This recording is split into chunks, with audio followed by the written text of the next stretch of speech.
All right, let's dive into something pretty fascinating today, the G2 and J2 systems portfolio.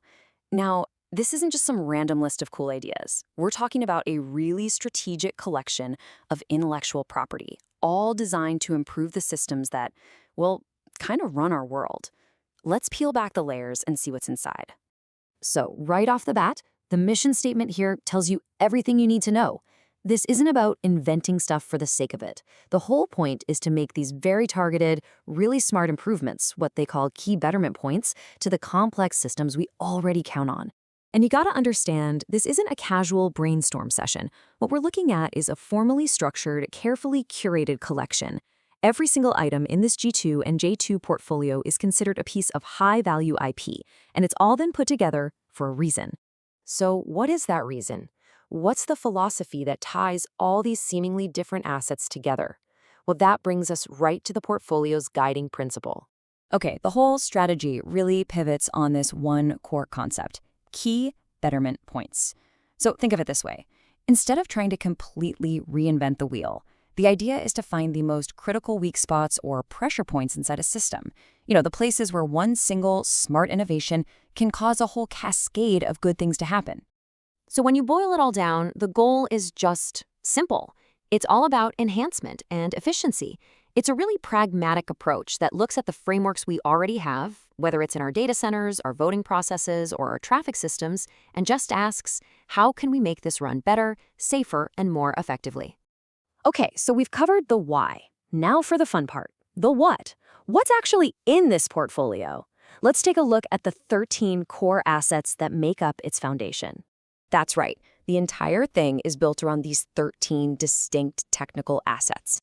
And each one is a patent-eligible technology designed to act as one of those key betterment points we were just talking about, but for a very specific industry.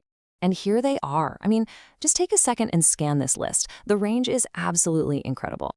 You've got things targeting civic tech, like the G2 voter auditable election system. Then it just pivots to something totally different, like the G2 smoke condensation chamber for environmental tech. But to really get what a key betterment point is, let's just zoom in on one: the G2 CDCU, the Container Data Center Unit. Instead of building these massive, permanent data centers, the CDCU is a modular, totally self-contained data center built inside a regular shipping container. Its technical genius is all about efficiency and agility. Think about it. You can deploy it super fast for disaster recovery or a big event. The upfront cost is a fraction of a traditional building, and it's a physically hardened, secure unit from the get-go. See, it's not about reinventing the computer server. It's about totally revolutionizing the system of how and where we deploy that computing power. That's the philosophy in action. This slide really just drives that point home, doesn't it? You can see how these innovations touch on pretty much everything, from civic tech and public infrastructure to the absolute foundations of IT security, autonomous driving, and even new ways to develop AI. This is not about owning one single industry. It's about planting seeds for improvement across a whole bunch of them. So as we start to put all these pieces together, it becomes really clear that we're looking at more than just a cool list of inventions. This is really a strategic framework for how to think about innovation itself. And that's really what you should walk away with here. The true value isn't just in any single asset, whether it's that container data center or a universal patient monitor. The real power of the G2 and J2 portfolio is its overarching vision. It's basically a collective blueprint for driving widespread, systemic betterment. Which leaves us with a pretty big question to chew on, right? When you have a single, focused collection of ideas designed to improve so many different parts of our world, from how we vote to how we manage our data, how could that really truly reshape the fundamental systems that we all rely on every single day?